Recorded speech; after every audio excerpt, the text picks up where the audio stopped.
feel like your car's lost range? Have you found yourself on Facebook asking in 5 different owners groups how your car lost its range? Well, before you send any more questions like that, check out this video. We at MPP are going to show you the easy things you can check to see where your range went and if there's anything you can do about it. Now, during the colder and hotter seasons, you're going to lose range to your heat and your air conditioning. But there's other things that we can check and fix ourselves, like tires, brake drag, and even alignment. First thing you need to do is know how to measure your efficiency. If you're anything like me, you're watching this screen right here for probably half of your drive. Right now we have 218 watt hours per mile, which means the same as running 2 100 watt light bulbs for an hour. There's a few things we're going to need. We need to be going between 30 and 50 miles an hour. It needs to be convenient enough that you can do this check often. And you also need to have a loop that you can start and stop in the same place. So the Model 3 is rated at 240 watt hours per mile. During our test at these lower speeds, we should expect somewhere around 210 watt hours per mile. If you're not even getting close to that, then I suggest paying attention to the next steps. So, since we've got our baseline numbers, we can start checking things. You should already have a readout of your tire pressures on the dash, but it never hurts to double check. The reason the tire pressures are so important is because there's a massive difference between 30 and 50 psi. Tesla started off recommending 45, but later lowered it to 42. We at MPP like to run a much higher pressure than that. My personal car is at 49 psi, and I've noticed a really big difference even between 42 and 49 psi. Now, the one thing to consider is the ride quality, which you'll find gets much harsher at a higher pressure. It feels like you're driving on basketballs.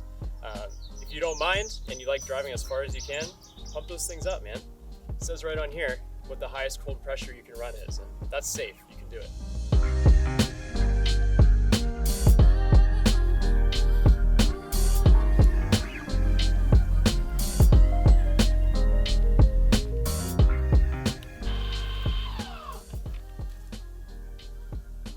Tire temperature. On a cool day, and that's important, it's good to check the tire temperature on the tread. Assuming that it's not so hot out that the tire's absorbing heat from the ground, any heat here is actually wasted energy. And now the reason for this would be your alignment being out. If say your alignment is very towed in, the tire tread is actually twisting as the tire rolls forward. And that wastes a lot of energy. The alignment settings that we should be aiming for, the maximum setting should be 5 millimeters of toe in or out, or 3/16. And that's total. Don't have an alignment rack? Use toe plates.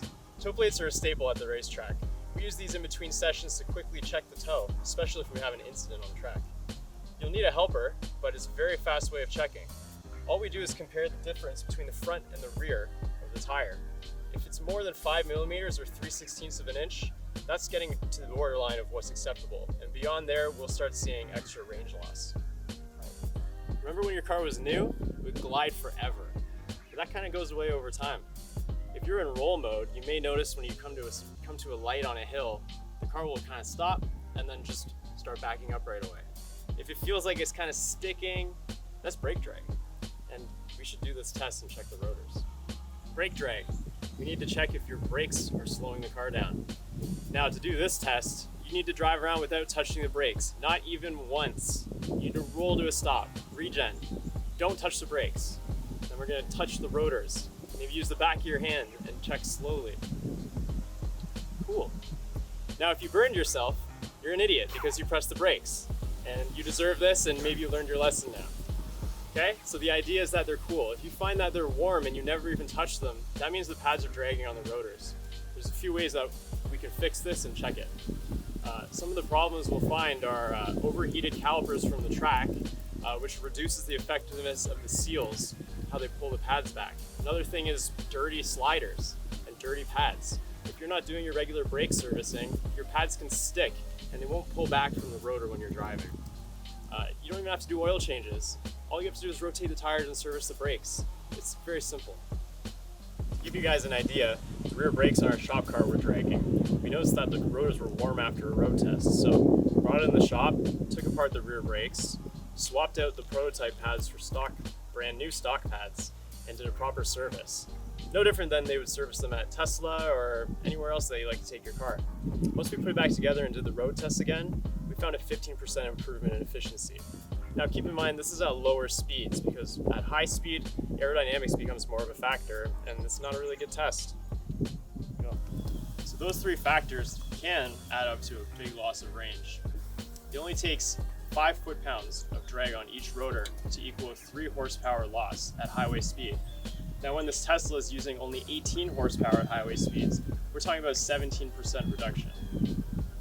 Alright, so we've got battery power readout on our Motec C125 Dash. With this, I can show you in real time how much power we're using with the air conditioning or the heat. Now, one thing to remember when you're using your air conditioning or your heat is the fan speed is tied to both the compressor RPM of the air conditioning and also the current of the heat. Alright, here we go. Air conditioning level 1, 1 kilowatt. Air conditioning fan speed 5.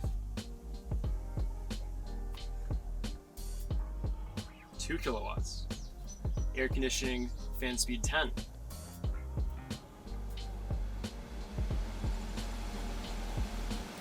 4 kilowatts. Alright, let's go heat. Heat level 1. Ooh, 2 kilowatts. Heat level 5.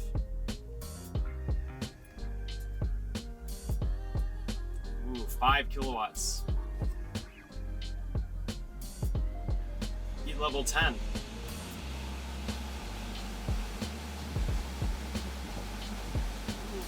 I'm gonna say 9 or 10 kilowatts there. It's about double the air conditioning. So my strategy in the winter to make sure my range is as good as it can be is I'll just keep the windows up and I'll use the seat heaters to stay warm. So right now we're at 0 kilowatts and we're gonna add in just a little seat heater each level and we'll see what happens. Level 1.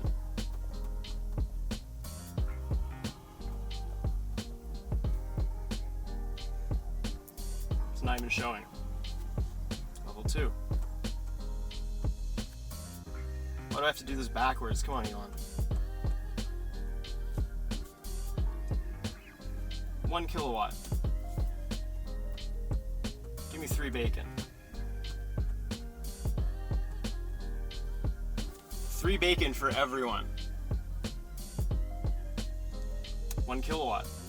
This is obviously the way to stay warm in the wintertime if you're trying to go as far as you can. Alright, there you go. Check these things and write in the comments. Let me know if we helped you. I would love to hear that. If you haven't, subscribe because we got all kinds of awesome content coming this way. Smash that like button and we'll see you next time.